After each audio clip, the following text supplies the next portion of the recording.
দেখো আগের দিন কি পড়েছি আমরা, মনে আছে সবার, যে কাস্ট অঞ্চলের যে নদী অবনমিত যে ভূমিরূপগুলো ছিল সেগুলো কিন্তু আমরা পড়েছি। কিন্তু কি কি অবনমিত ভূমিরূপ ছিল সেগুলো সবার মনে আছে নিশ্চয়। কি কি অবনমিত ভূমিরূপ ছিল?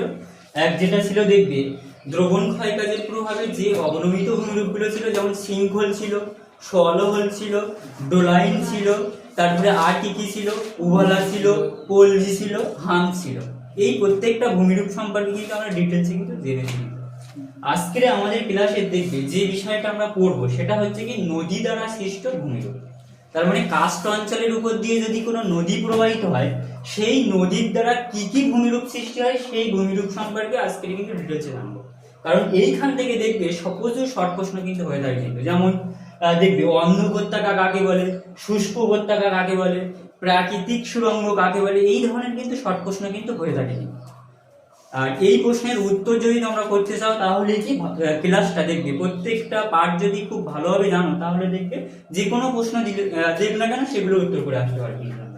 ঠিক আছে, তবু আমরা আগের পূর্বের পড়া একটুখানি জেনে নেই যে কাস্ট অঞ্চলের ভূমিরূপ মানে কি, যে চুনাপাথর গঠিত অঞ্চলে যদি কোনো নদী প্রবাহিত হয় সেই নদীর দ্বারা কি হয়, যে দ্রবণ প্রক্রিয়ায় কিন্তু বিভিন্ন বৈশিষ্ট্যপূর্ণ ভূমিরূপ কিন্তু গড়ে ওঠে।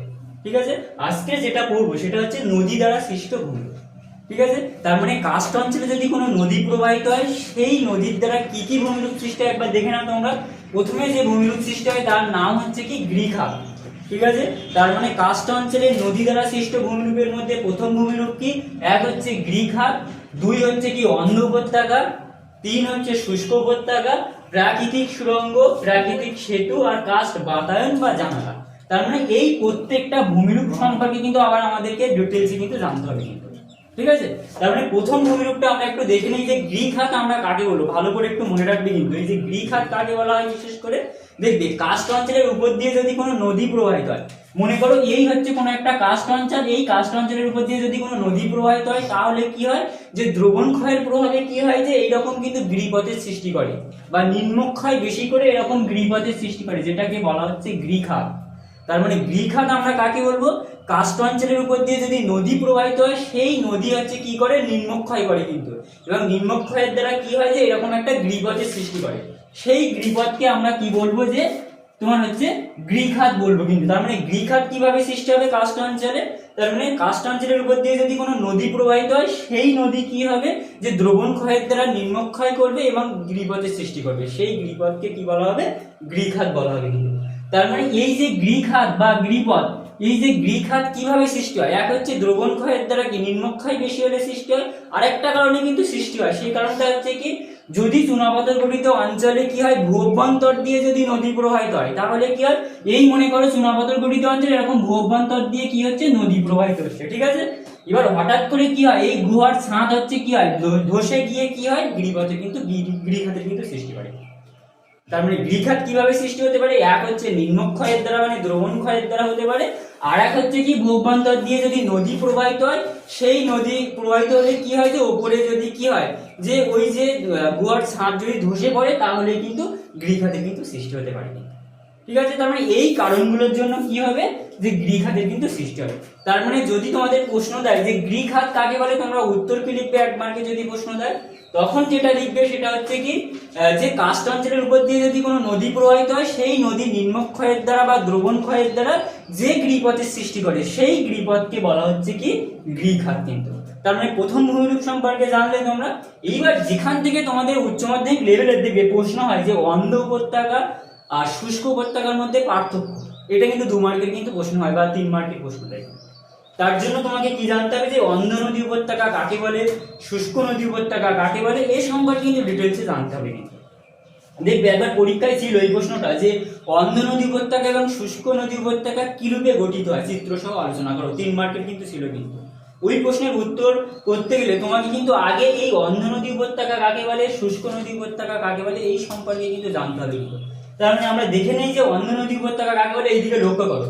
এই মনে করো কোনো একটা চুনাপাথর গঠিত অঞ্চল, ঠিক আছে, এই অঞ্চলের উপর দিয়ে কি, এই হচ্ছে কোনো নদী কি হচ্ছে, প্রবাহিত হচ্ছে কিন্তু। কি বললাম, এই কোনো একটা চুনাপাথর গঠিত অঞ্চল, এই অঞ্চলের উপর দিয়ে কি হচ্ছে, নদী প্রবাহিত হচ্ছে। এবার আমরা কি জানি, চুনাপাথর গঠিত অঞ্চলে যদি নদী প্রবাহিত হয় তাহলে দ্রবণ ক্ষয়ের দ্বারা কি হয় আমরা জানি, ছোট ছোট যে গর্তের সৃষ্টি হয় সেগুলোকে কি বলা হয়, শৃঙ্খল বলা হয়। আমরা জানি যে তার মানে কি, দ্রবণ ক্ষয়ের দ্বারা যদি নদীর গতিপথে যদি শৃঙ্খলের সৃষ্টি হয় তাহলে কি হয়, যে ওই নদী কি হয়, প্রবাহ পথে কি হয়, যে তার জল হচ্ছে সমস্ত শৃঙ্খলের মধ্যে দিয়ে কিন্তু প্রবেশ করে। তার মানে মনে রাখবে, নদীর এই যে উৎস অঞ্চল থেকে শৃঙ্খল পর্যন্ত এই নদী উপত্যকাকে বলা হচ্ছে অন্ধ নদী উপত্যকা।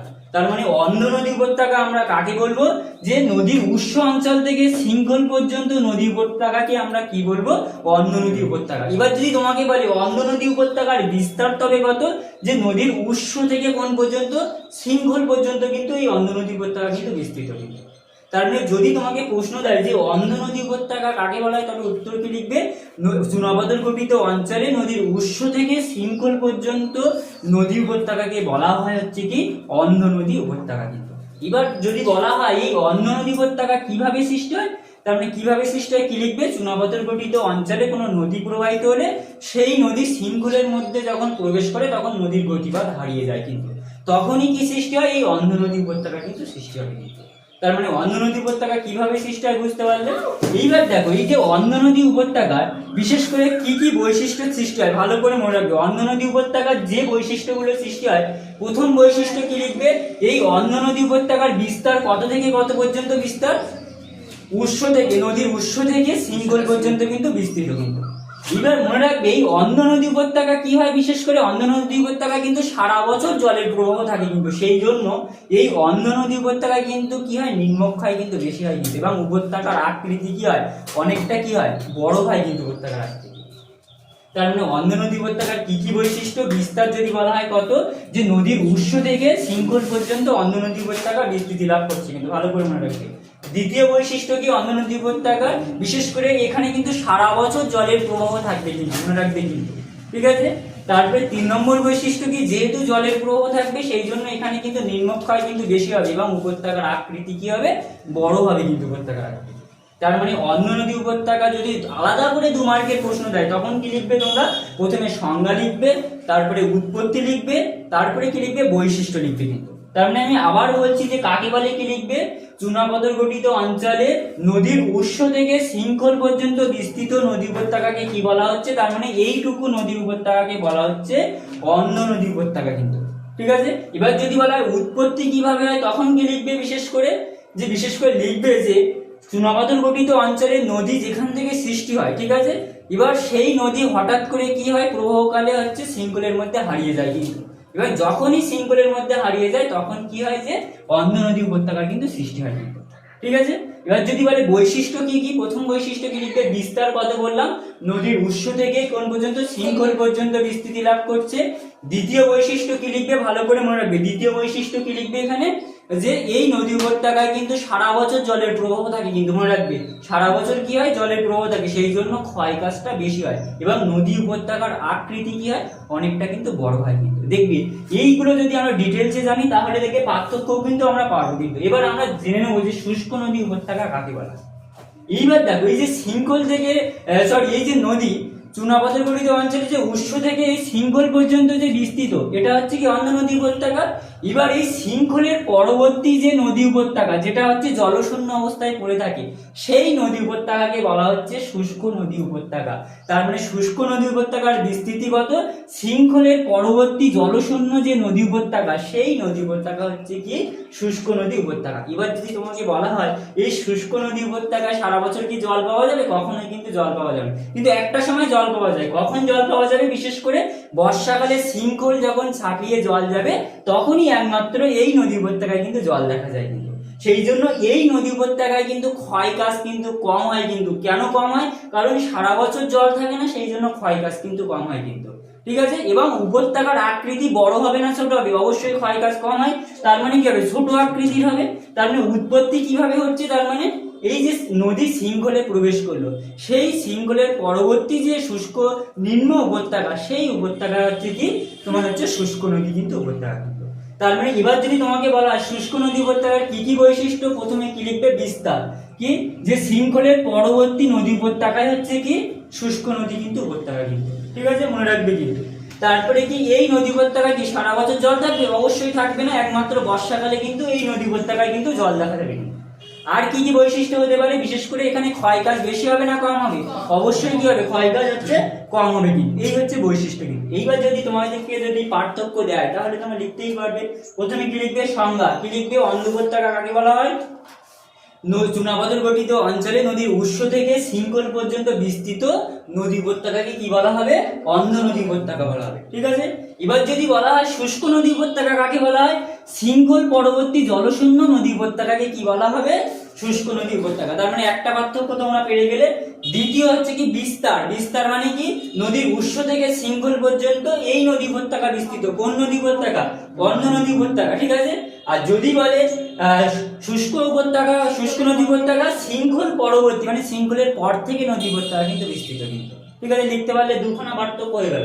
এবার যদি বলে ক্ষয় কাজ, কোনটা ক্ষয় কাজ বেশি হবে কোনটা কম হবে? অবশ্যই কি শুষ্ক এই অন্ধ নদী উপত্যকায় কি সারা বছর জল থাকে, সেই জন্য কি হবে? ক্ষয় কাজ কিন্তু বেশি হবে। কিন্তু ঠিক আছে, মনে রাখবে কিন্তু। আর শুষ্ক নদী উপত্যকায় কি সারা বছর জল থাকবে না, সেই জন্য কি ক্ষয় কাজ কিন্তু কম হবে। কিন্তু শুধুমাত্র কি বর্ষাকালে জল পাওয়া যায়। ঠিক আছে। এবার যদি বলা হয় আকৃতি, আকৃতি কি কোনটা বড় হবে? উপত্যকার আকৃতি। অবশ্যই কি অন্ধ উপত্যকার আকৃতি বড় হবে, কারণ কি ক্ষয় কাজ হচ্ছে বেশি হয়। আর যদি বলে শুষ্ক নদী উপত্যকার আকৃতি কি? অবশ্যই ছোট হবে, কারণ কি ক্ষয় কাজ ওখানে কম হয়, সারা বছর জলের প্রবাহ থাকে না। আরেকটা পয়েন্ট তোমরা করতে পারো, সেটা হচ্ছে কি জলের প্রবাহ বলে একটা পয়েন্ট করতে পারো। এবার যদি জলের প্রবাহ পয়েন্টে কি লিখবে? যে অন্ধ নদী উপত্যকায় কি হয়? সারা বছর কিন্তু জলের প্রবাহ থাকে। কিন্তু এবার যদি বলা হয় শুষ্ক নদী উপত্যকায় কিন্তু একমাত্র বর্ষাকালে কিন্তু জলের প্রবাহ থাকে। কিন্তু তার মানে যদি অন্ধ নদী উপত্যকা শুষ্ক নদী উপত্যকার পার্থক্য লিখতে পারবে তোমরা, অবশ্যই লিখতে পারবে।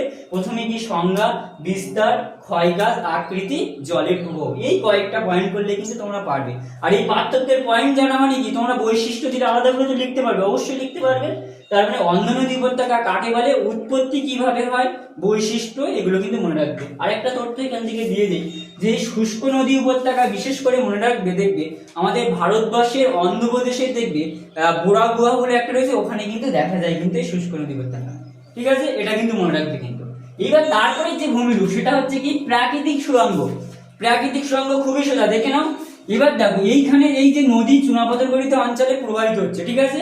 এই নদী কি হচ্ছে, শৃঙ্খলের মধ্যে যখনই যাচ্ছে তখন কি হচ্ছে, ভূগর্ভে নদী কিন্তু প্রবেশ করে যাচ্ছে।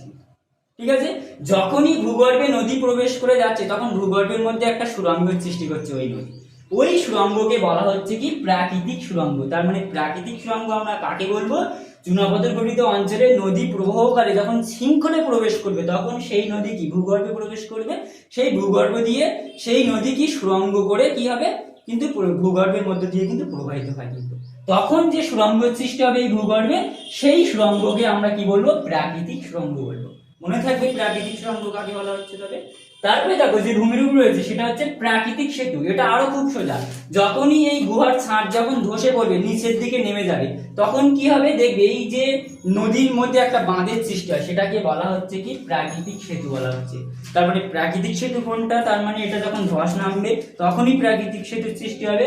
লাস্ট যেটা রয়েছে কাস্ট বাতায়ন বা জানালা। কাস্ট বাতায়ন বা জানালা আমরা কাকে বলি?